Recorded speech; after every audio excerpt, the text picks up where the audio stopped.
It wasn't long ago when you could pay $9.99 a month to enjoy your favorite movies and TV shows uninterrupted on Netflix.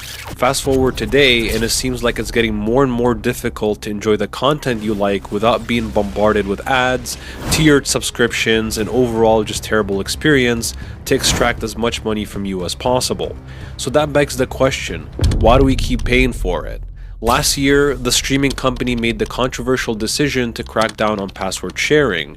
Netflix went from love is sharing a password to everyone for themselves. People were angry, and rightfully so. Online users threatened to cancel their subscription, and influencers all over social media blasted the company in hopes of reversing this decision. They also increased their subscription prices during the same period, with the lowest ad-free plan from $9.99 to $11.99 and premium plan from $19.99 to $22.99. To make matters worse, the company was also experiencing talent shortages thanks to the writers' strike that started in May 2023.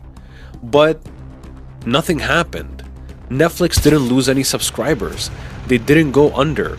They didn't become the next Blockbuster. They actually made more money. Just 3 months after they announced their plan, they gained almost 9 million subscribers and made 20% more profits than the year prior. Wall Street was happy as the stock went up more than 15% after the earnings call. How is this possible?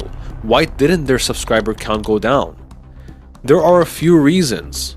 For one, Netflix doesn't make decisions like this very lightly. The Strategy, Analysis and Planning Team, or SPNA for short, is a very critical group of people that makes big decisions and is very well known from within the company. This team most likely priced in how much Netflix would lose versus how much they would gain if they pissed off a certain number of subscribers. And no decision gets made like that without going through executive level approvals. Then there's this whole human psychology angle. Yeah, people get pissed off, but eventually move on with their lives easier and faster than you think. They don't latch on to news like this forever. But what about the users that canceled their subscription?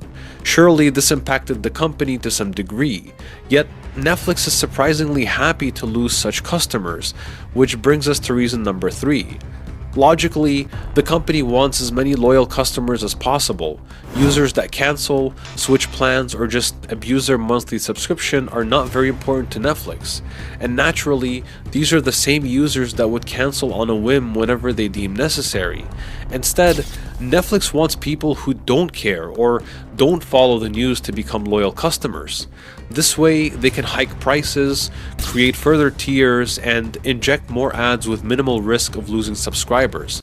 On top of everything else, Netflix was smart by diversifying its content. For example, they added the ability to play games on their platform in 2023. It's still in beta, but you don't have to pay as the games are included in a subscription, at least for now. Okay, so all of this is great and it works out for Netflix, but then again, why make risky changes if you know you are going to get bad PR just for a measly 20% increase in profit? Well, Netflix is a public company, and because of this, they have various investors, ranging from average people like you and I to banks and hedge funds. As much as Netflix likes to keep its customers happy, it must keep its investors even happier. While the company makes billions of dollars every quarter, investors want even more returns on their money. At some point, it becomes nearly impossible to gain more subscribers on top of the millions that you already have. So, you make a tiered subscription, you start cracking down on password sharing, and maybe in the future, start charging extra for gaming. Anything to squeeze more money out of your customers.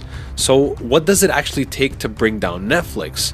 In truth, I'm not even sure we can destroy this company as they are completely different from Blockbuster. They keep innovating and finding new ways to make content and invest in profitable shows and movies. And yet, Netflix faces aggressive competition. So let me ask you a question. What is the first thing you think of when I mention competition? Hulu and Disney may come to mind. Amazon Prime TV is free with Amazon Prime subscription, and Apple TV originals dominate compared to Netflix's. But all of these streaming platforms still cost monthly subscriptions, even if baked in other services like Apple One and Amazon Prime. Arguably, the biggest competition Netflix has is Skibbity Toilet and Phantom Tax. I'm only half joking here. Believe it or not, YouTube had a higher watch time than Netflix throughout the entirety of 2023. Now, to be fair, you could argue that watching 4-hour video essays on Nicocado Avocado and how he turned from vegan to villain on loop makes YouTube the obvious winner. But the fact still remains, more watch time equals more ad revenue for both YouTube and the creators. The best part is that YouTube does not invest anything in production, as its content is purely generated by its own users. Never mind the fact that quality on YouTube can reach TV and Hollywood level production, with channels like Mr. Beast getting views that Netflix can only dream of.